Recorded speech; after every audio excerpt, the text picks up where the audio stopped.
I think it's worth talking about trends. Actually, it's very good that you brought that up. Is that um, that to me, I don't really like the word trend.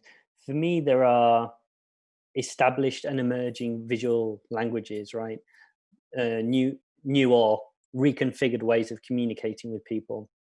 So something emerges in a very specific location. Design studio hits upon an idea, and usually that idea is 90% history and 10% innovation.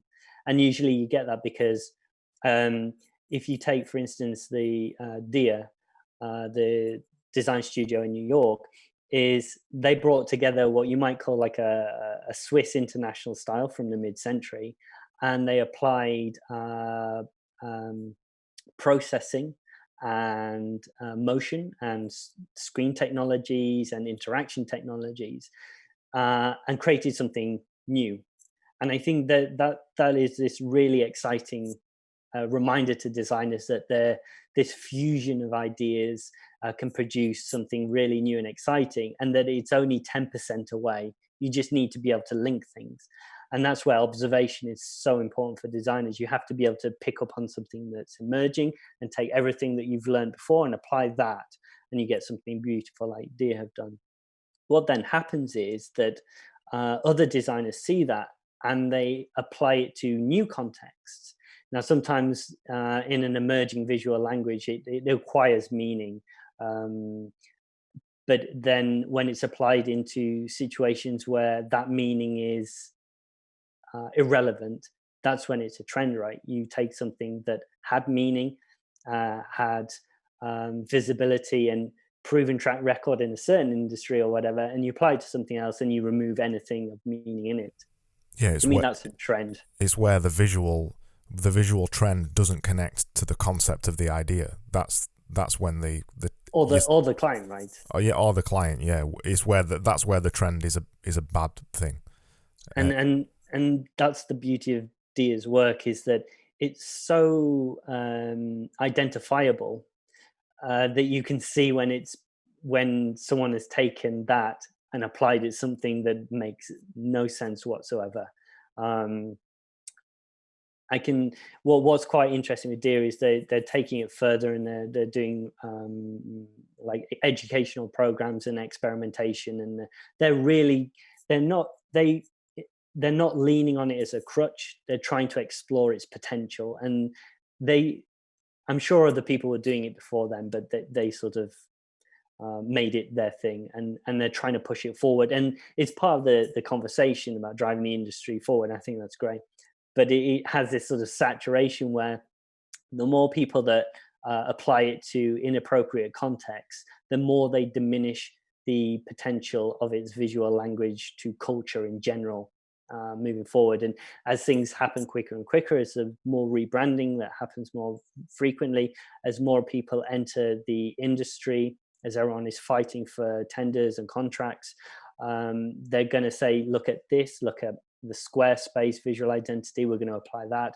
Look at the Airbnb identity, we'll apply that, because it's an easier sell, right, to clients that it has worked in this industry, let's apply to that.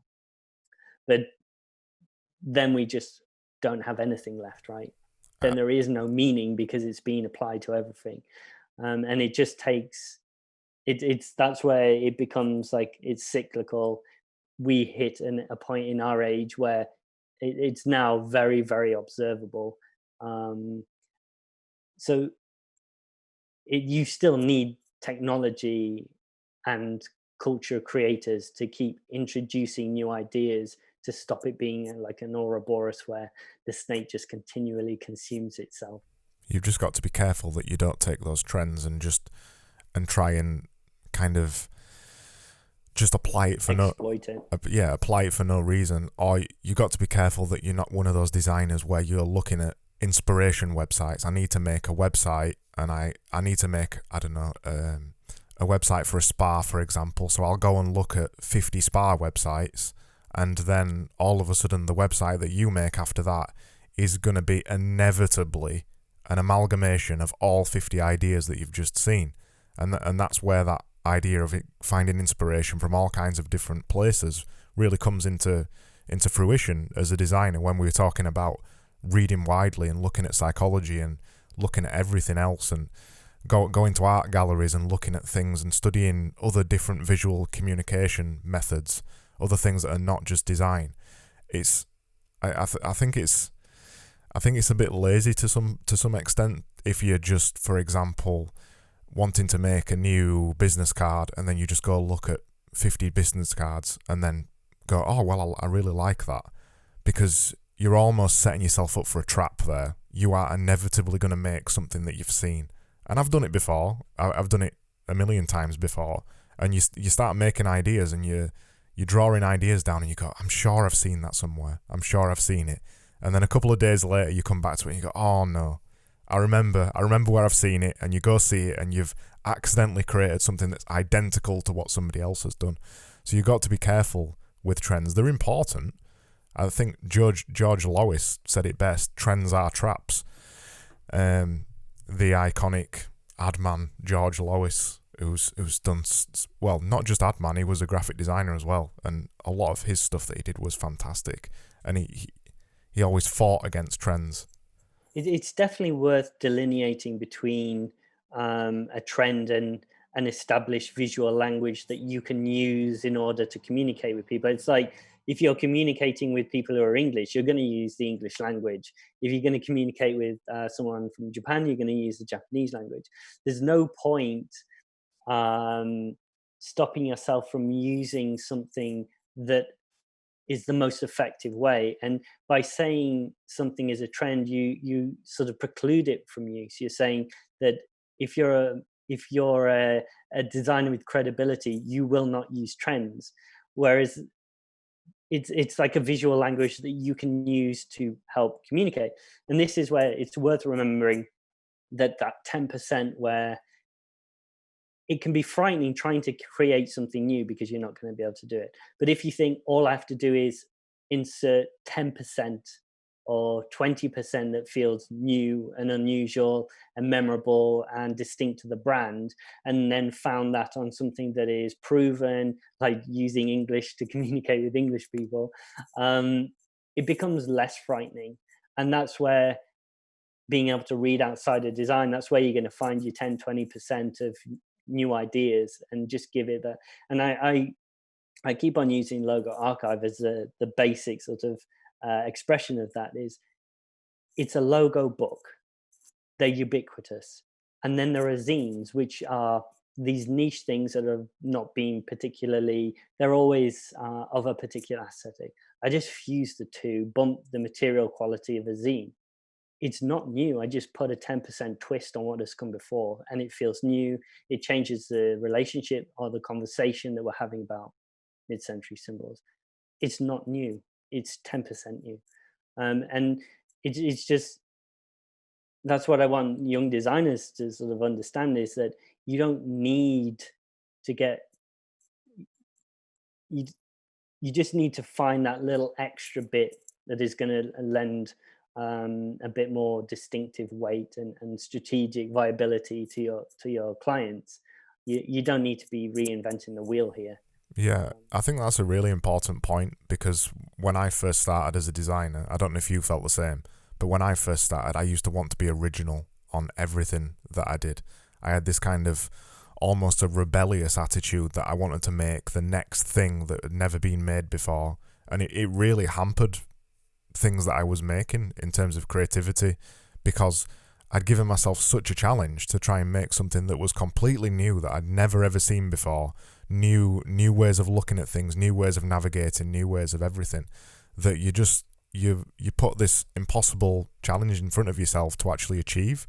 I think another word as well that helps is user conventions. So when you're thinking about web design, UI design and things like that, it's not mixing up the trends with the user conventions, and that can be applied to design too. There's certain ways that people consume stuff. There's certain things that people expect to be in certain places on certain principles, right? Like hierarchy. Yeah, hierarchy, but also some other things too. For example, you you expect the front cover of a magazine to actually be a front cover of a magazine. You wouldn't put the front cover on the back page unless you wanted to mess about with the formula of how a magazine works. So there's certain user conventions as well, things that people expect of pieces of design work, which you can play with to change how the relationship works. But you can also enhance your communication of a design piece by just putting things where people expect them. And I struggled with that a lot when I first started doing stuff. And I'm like, well, I don't want to put it there. I want to be different. I want to put it in some other place. And then you realize that nobody gets it because it's just this idea that you've got in your own head, and you'd have to explain that idea to 3 million people for them to actually understand what you actually meant by doing it. So it is a really good point about trends. It's a tough balance, to be honest, and I still struggle with it now. The balance between originality and following a trend, and also using user conventions and sitting somewhere in between all of those things to produce something that feels new, which is different but not too different. And you've got all these kind of things swimming around your head when you're trying to make something. I'm always thinking, have I seen this before? Where have I seen this before? And trying to be careful not to copy somebody too much and just do the 10% thing. Like you said, it's a tough challenge. Even if you were to try and copy somebody, it's very actually, if you take your content and apply a style from a different context, it's always going to be different to some degree, right? You can't exactly replicate that. It just has to be founded on some kind of uh, framework that gives the work credibility, in the sense that it it will work better than what the client had before, right? Is that, and I think this is really just like going back to like the Swiss international style, is that there's a beauty to a lot of the work. There's a clarity and immediacy to the communication, but there's always within that framework something very beautiful and original that came from it. The Swiss grids and guides, the amount of things that came from the mid-century that was founded on that kind of modernist principle, um, there's so much variation from that, right? That I think that there are some crucial principles that are worth understanding, and yes, playing with 10% every so often and you will create something that feels new, and functions, right? Yeah, one of the things I realised after a couple of years of trying to be a rebellious designer and trying desperately to make original stuff was that I had to remind myself that it is a service industry that we're working in, and I'm actually trying to do a good job for the client, and doing a good job is good enough if it does take their business from having a really crappy logo to a logo that looks beautiful and that is serviceable, and that is the level that you need to get to. And we sometimes struggle, especially as a young designer. I struggled with it, to know when the good enough line was hit, to not continue past the good enough line, not spend another 3 weeks on it thinking I can make this a bit better, I can do something a bit better with this, and just understanding, no, it is good enough. This is good enough for them.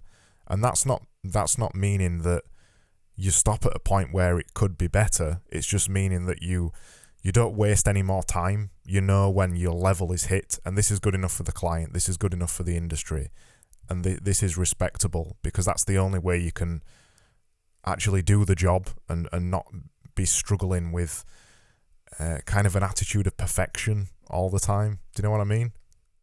Yeah. I can't even remember how I looked at things in the past now. I know that when I'm going too far now and I have to draw the line, it's a lot easier for me to do that with client work, and a lot harder to do for my own work. And Yeah, I've never I'm having understood why. I've never understood that relationship. yeah, and I'm trying to apply a framework to stop myself from getting lost down a rabbit hole on the zines, um, that they are good enough, that people like them, uh, and that you should do them for as long as people enjoy collecting them. Otherwise, you're going to get lost, and you're not going to produce them. Um, and you can make it. I think a lot of branding now is kind of iterative.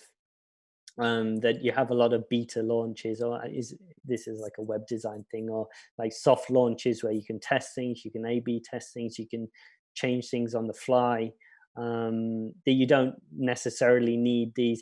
I suppose big corporate rebrands still happen, but if you have a look at, say, the way the media demonizes rebranding exercises, I think the Cadbury one was the latest one we saw. It was a very significant a program of redesign that went across all the packaging and all of the infrastructure that is related to that, and communicating the key sort of benefits of the proposition of Cadbury's. But then you get the Daily Mail that just focuses on the logo, and it's like £100,000 for a logo.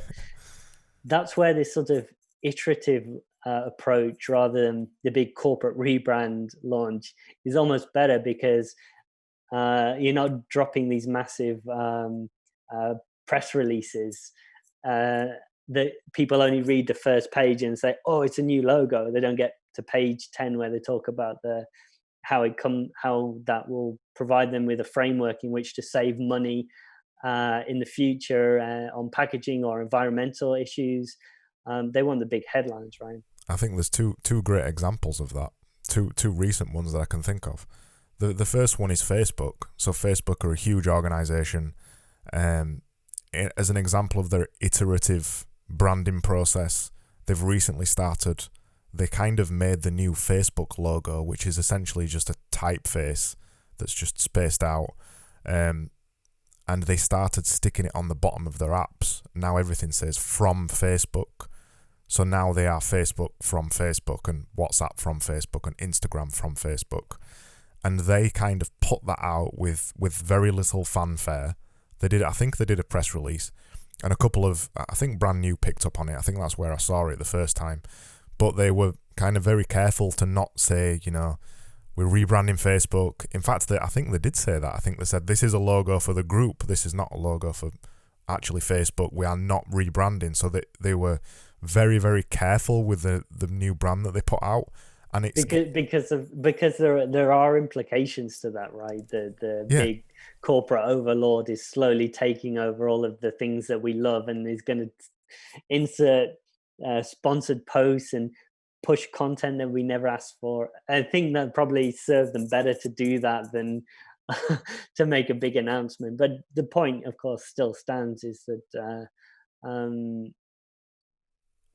even when Instagram changed their app icon, that is a rebranding process now, and when they change it, everybody goes nuts. And it gets labeled as rebranding, right? Yeah, that's how a lot of people understand design for the first time, right? Yeah. If they're in reading the paper, or and their politics and their latest news is right next to design and sensationalist interpretations of that, it makes them think that it's smoke and mirrors, right? That designers are exploiting everybody, and whatnot. That when design is done right, or rebranding is done right, it's a deeply strategic thing, and a lot of it's to do with how do we deploy this one logo across all of these contexts, across all of these digital products? How do we do that, and how do we manage all of the people that need to do that, and give them the tools in order to do it? It's like an infrastructure issue more than a kind of visual graphic design issue. I think an iterative process is good, and the other example is actually from the UK's coronavirus stuff. We haven't really mentioned coronavirus in any of these, but this was one that actually really interested me. This is where everyone switches off. Yeah. This was the one that actually really interested me. So on the daily press briefings that they've been doing in the UK, they've had those little banners, haven't they, on the front of the lecterns? And now the little banner has become very, very aggressive and very warning like, and it's got the angled, the chevron type thing, and it's yellow and black, and it's very angry and very saying stay at home, protects the NHS and the other words. When they first started, God, how long ago was it now? 2 months ago or something. When they first started and they had the message on the lecterns, the message was much, much softer. I can't remember the wording now, but they've changed the wording in the messaging a couple of times. But as the time period has gone on, and I meant to keep taking screenshots of it, but I never did. This is the kind of thing you do as a designer, that you notice these things rather than the actual press briefing. As the weeks went on, the messaging and the branding got much more aggressive and much stronger and much bolder, to the point now where they're using almost kind of it looks like a police message, basically. It looks like a very official, very warning message. So it takes on the qualities of a legislative thing. Yeah. So like legality. It isn't legality, right? Yeah. But it takes on the visual language of this is now law. Or I guess when you start using things like the crown next to it would be the next thing, where it's like, oh, okay, so now it's the law that I have to stay at home. There are visual things that can communicate the urgency of it, but also can be used to imply something that isn't actually truthful, right? That it's not the law to stay at home, but it's a recommendation or a suggestion. But as you said, the visual language changes to make it seem like you have to stay at home. Yeah, it was without telling you. It was a really interesting iterative design process where they could have gone very aggressive at the beginning, but they didn't. And I'd suggest that it probably was planned, because I know they've got a section of the government called the Nudge Unit. It's colloquially called the Nudge Unit, but it's the Behaviour Insights team or something like that work on all the psychology of design and getting messaging right. And it's not just design, but it's also copywriting and things like that. And they work on helping people change their behaviours through design. Really interesting work. I've listened to a couple of podcasts about it, and I'd imagine they'd planned that iterative look and the iterative message to keep changing as the weeks went on. So I think that the iterative process as a design process and as a rebranding process has value on both a level for somebody like Facebook, and also to help people understand a message a bit more slowly, to help them understand it.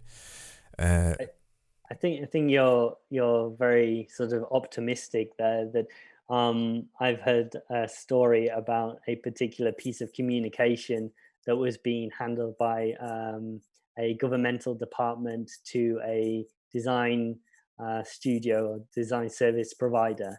They'll remain nameless, and it is headless chicken. That there is no one single person directing how to communicate, because they don't even know what they need to communicate, because the political position on certain things is so confused that the top level don't know what needs to be communicated. So it's right down to the civil servants that are trying to feed back to design studios on what it is they need to communicate. And then they're sending it up the chain, and it's getting sent back down the chain, and it's this and it's this. It's that there is nothing governing this at all. And I think that I think that they're just I don't think there's a progressive thing. It's like they don't know what to do, and so they have to keep on changing the style. It just looks like it's incremental. That's often what design studios do as well, though, isn't it?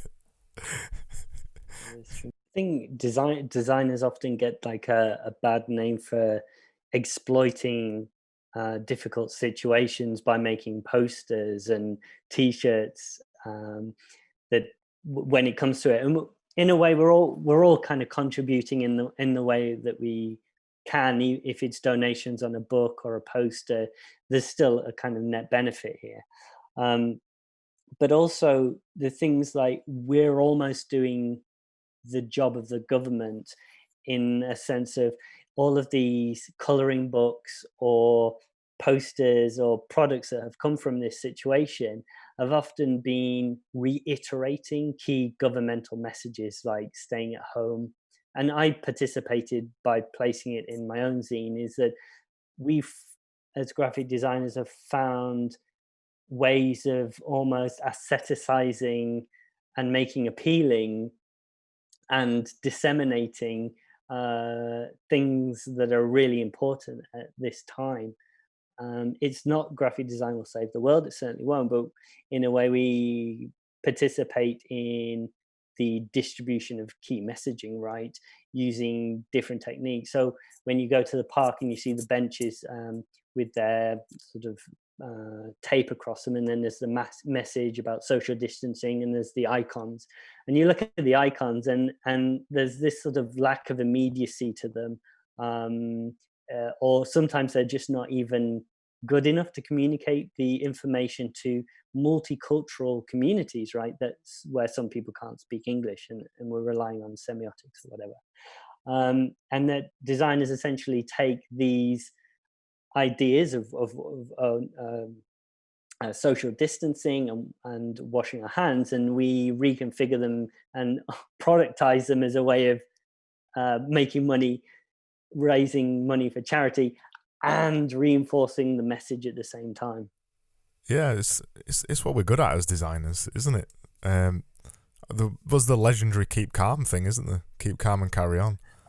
That's just that's become a perfect example. It's become Absolutely. A trend. It's become a trend, and it's gone all the way back round. And it was actually for a real purpose at the very beginning, and now it's just descended into something that designers hate.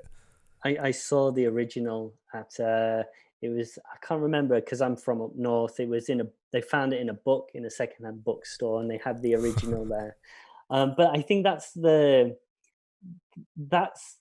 beauty of when something transcends its original purpose and becomes culture.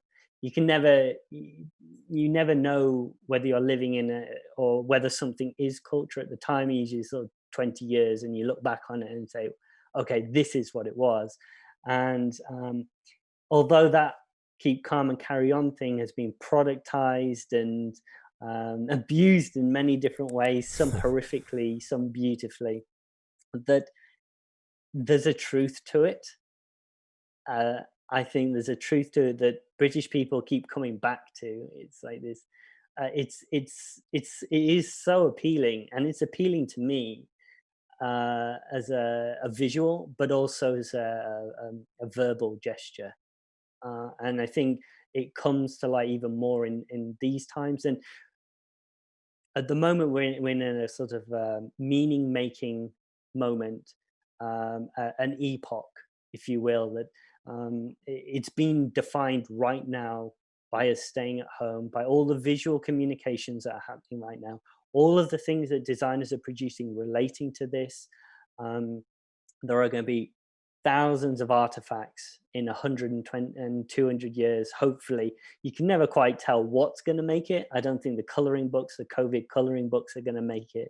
But there are going to be artifacts, and they're going to tell us something about the time that we lived in.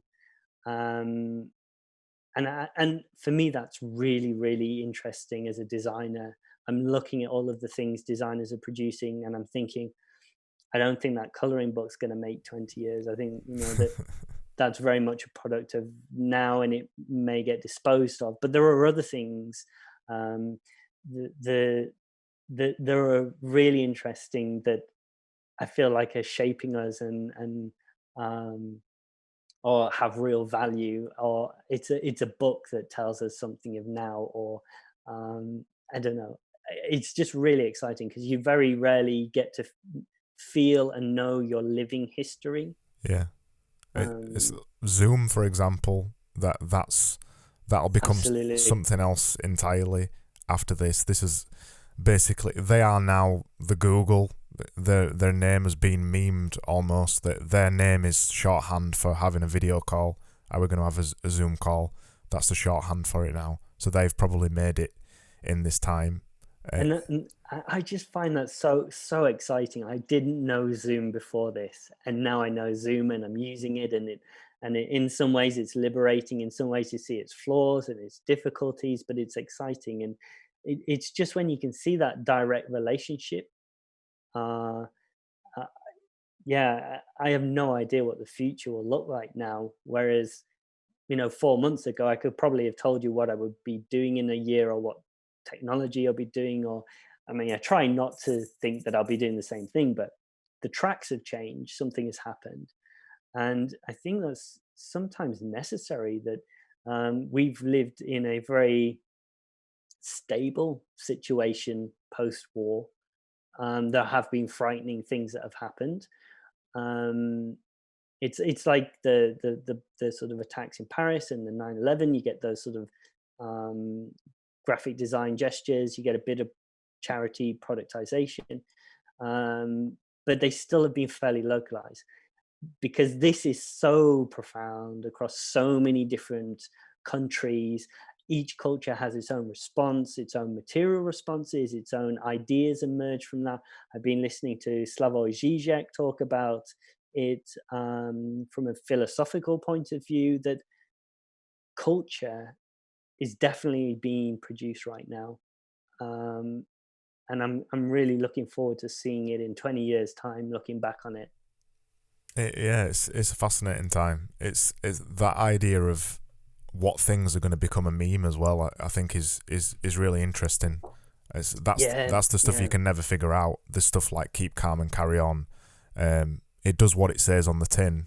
The Ron Seal thing, the phrase there. You can never work out things in history that are going to become a meme in the future. Whilst you're living through it, but I think there's definitely going to be a lot of it right now that we're living through. You're right about the memes, is that individuals are smarter and more sensitive to the situation, way more humorous than the big brands with advertising departments are. And I think that's kind of frightening, right? That the memes are faster, they're wittier than the car adverts. Yeah, well, you got to remember, even the big multi campaigns, the multi-million-pound campaign. Put my teeth back in. The multi-million-pound campaigns come from somebody. So even though the memes are more direct and they're easier to make, and they might potentially go viral and things like that, I actually know the guy who did the. It does what it says on the tin. I know him quite well, and he just he's The told. creator. Yeah, the creator of the phrase, the creator of the legendary phrase now that everybody says, and he says he was just doing some packaging work for Ron Seal, and he just written on the packaging. It does what it says on the tin. You just come up with these kind of almost lorem ipsum type phrases sometimes that you just write on things, and he just wrote it on the packaging that he was designing, and the marketing manager at the time just said, "That's brilliant." And that was it. It's the individual agency and capacity for observation and being able to clearly articulate it. Whereas if you have these big advertising agencies and groupthink, and you're sort of negotiating between advertising agency and top tier marketing in the corporation, that you end up with all of those adverts that do exactly the same thing, because it's like, this is the safe thing to say that won't damage our brand. We can say it reminding people that we still have cars to sell them, Yeah. but we don't look inhuman. Whereas if you have that individual advertising agent there that just comes up with something on his own, and the other person is just the person that actions it is just one person, you can get it out quickly. It resonates, and I think that's where the meme making thing comes in. Is that there's an agency, uh, an individual. Well, that's what agency means. That individual um, sort of drive to do something. That it can be more truthful and capture the moment, whereas these bigger things, they struggle to really capture a truth or a feeling, or they go back to exploiting this general emotional provocations like pianos and images of multicultural communities. It just looks like it's mechanical. It's yeah. I think one of the most interesting visuals, in fact, that's come from all this, particularly in the UK, is the "Thank You NHS" thing.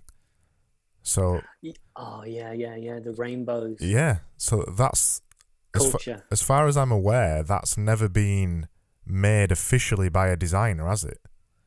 No, That's that just who knows what that's just someone something undocumented. that's just something that's developed. I don't know where it came from, but now if you go for a walk or anything and you see it in everybody's windows, you see the hand-drawn rainbow, and often you also see "thank you" spelt with a U instead of a YOU. And in a lot of the windows, it's "thank letter U NHS" with the hand-drawn rainbow, and I don't know where that started, the visual and the whole campaign thing. But that's a really interesting visual that's developed out of all this, and there'll be those kind of things in every other country as well. I do hope somebody makes a book or something. It'd be fascinating to look at. Yeah, that's the other thing is kind of safekeeping, or trying to document something in its truest form, without any agenda, without any. Of course, money helps sort of sustain things into the future, right? That no one's going to produce a book if they can't sell it, but it is crucial that these things get documented. Otherwise, they kind of drift away in time, right? Yeah, I think that's a fantastic example. Maybe that's your next project.